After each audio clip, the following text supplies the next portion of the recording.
When I have a client that comes in with depression, oftentimes they'll make excuses for why they don't have relationships, blaming everything on their depression. Now, listen, first of all, I do get it if you have depression. It is so difficult to date because to date, you kind of have to have a small level of self-esteem, of confidence. And when you're in a major depression, that's really hard.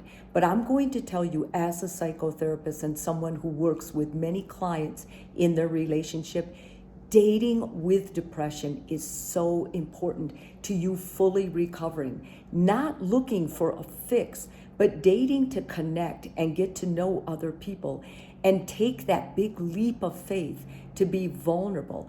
I've got some steps that I think are going to help you if you're trying to date with depression.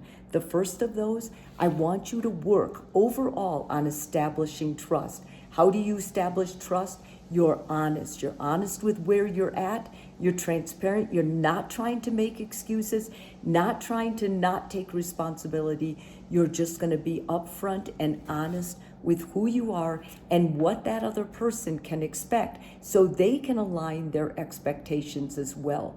Number one, you're going to explain to them exactly what's going on with you. That's going to take a while. Like, you're not going to tell a first date person that. But on the third date, you should be able to be vulnerable enough that you say, listen, I would love to be more for you. I would love to maybe get out and do more. But for right now, I really like you, and I'm wondering if this is going to be okay for you, that we take it slowly and just that you understand anything that I say, don't take it out of context. Please check with me first that what you heard is what I meant to say. Secondly, don't expect the relationship to fix you.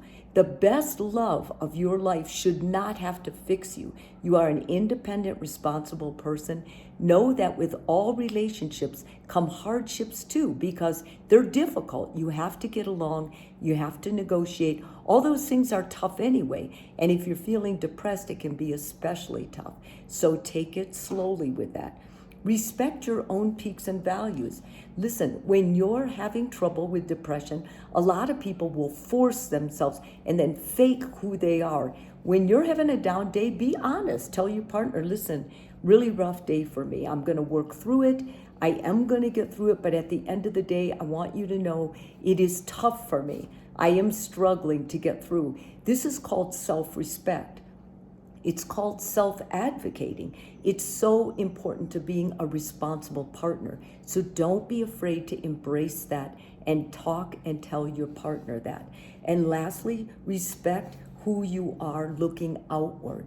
I think going forward, if you tell your partner, listen, depression is completely treatable with medication and with counseling. These are two things I'm going to take part of for the rest of my life because I won't be a victim to depression. When I hear that from a client, or if I were dating and I heard that from my partner, I would be really, really impressed. I'd be inspired because what was normal or natural for me is not for them. You don't ever want your partner to feel like they have to take care of you. It is important they understand who you are and where you're coming from, but that you are in control of maintaining and responsible for your own behavior. I hope this helps you dating with depression.